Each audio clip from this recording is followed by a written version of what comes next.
In a first for Canon, the new camera EOS R5 C has been fitted with a dedicated Timecode In out terminal. Good morning, broadcasters. 360 seconds news and commentary for broadcast professionals is on the air. I'm Maria Koladova from TKT. Let's discuss the latest technological news with our respected experts, Philip Grossman and Mary Seidler. Please give the program a like.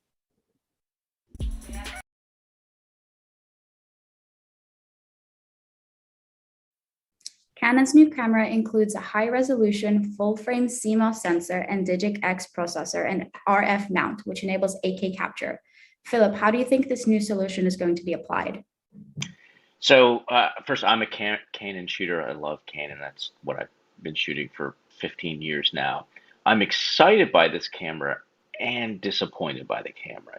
The excitement is that they sort of fixed the problems with the original R5.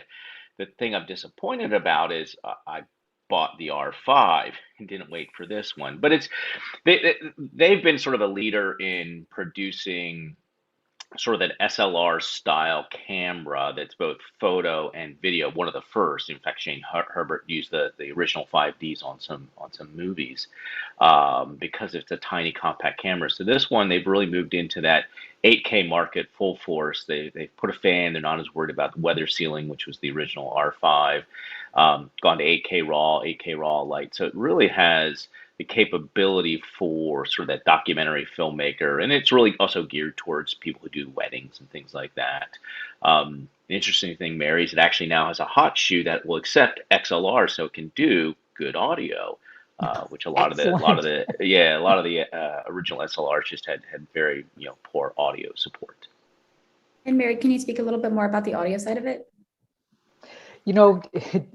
You can look at any video picture, and even if the quality is bad, you'll still watch it. But you won't watch it if the audio is bad. And it's our long-standing battle as audio people to please get video people to take us seriously and to take the audio seriously. Yeah.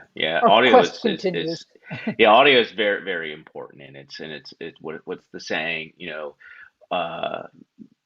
Video without picture is radio, but video without audio is security cam footage. Exactly. Yeah. All right, moving on to Dalet's updated AmberFin transcoding platform. The platform demonstrates seamless integration with cloud-native Dalet Flex media logistics and Dalet Pyramid unified news operations platforms, as well as new transcoding capabilities. How do you think broadcasters are going to benefit from this release, Philip? It's interesting. A lot of organizations that made transcoding software have either minimized it, stopped producing it altogether, which is a real shame. And it looks like Dalet is sort of gone whole in. It's a necessary part of the especially news gathering process because you're getting material from everywhere and it needs to be transcoded into something that's usable. And so Dalet has embraced the whole cloud infrastructure and web infrastructure and has moved a lot of their technologies there. A lot of it, I think, comes from the Uyala acquisition. And so I'm glad to see somebody still making high quality transcoding software. We're constantly see new codecs come out, and so we're going to need to have good software. And so I'm glad to see somebody still doing the investment in it. And Mary, what do you think? Well, I'm excited because they have paid attention to the audio in this case with this product. The audio normalization is done by a company called Emotion Systems. What is so crazy about this is you think 20 years ago, we were struggling with the problems of audio levels not being correct on network television. That problem has allegedly been solved, but I defy anyone to listen to anything on cable or any of the streaming services, and the audio levels are all over the place. And hopefully now this is going to start being addressed. Now moving on to Vizlink's new AI-powered camera, Mobile Viewpoint Stellar. It's designed for automatic coverage of demanding sports. It offers ultra high resolution, high frame rates, and zooming capabilities to capture action in real time on the field. Mary, Philip, what do you think about this? How do you think it'll help sports coverage, especially college sports? Philip, I'll defer to you, but I'm really curious why this company is involved in AI and cameras. They don't make cameras, do they?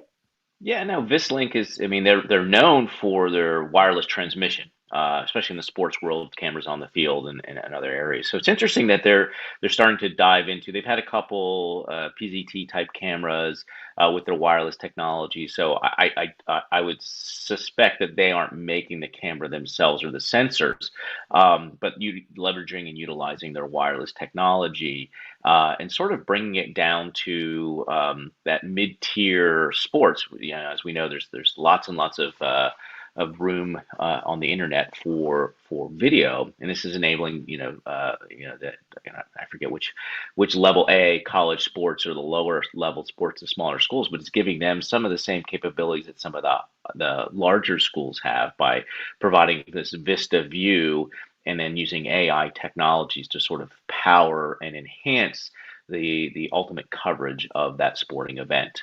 So it's interesting, and I hope more companies sort of break through into different areas. Well, that's all the time we have today. Many thanks to our experts, Philip and Mary. Please comment on the topics we've discussed. See you next Monday at the same time. Goodbye.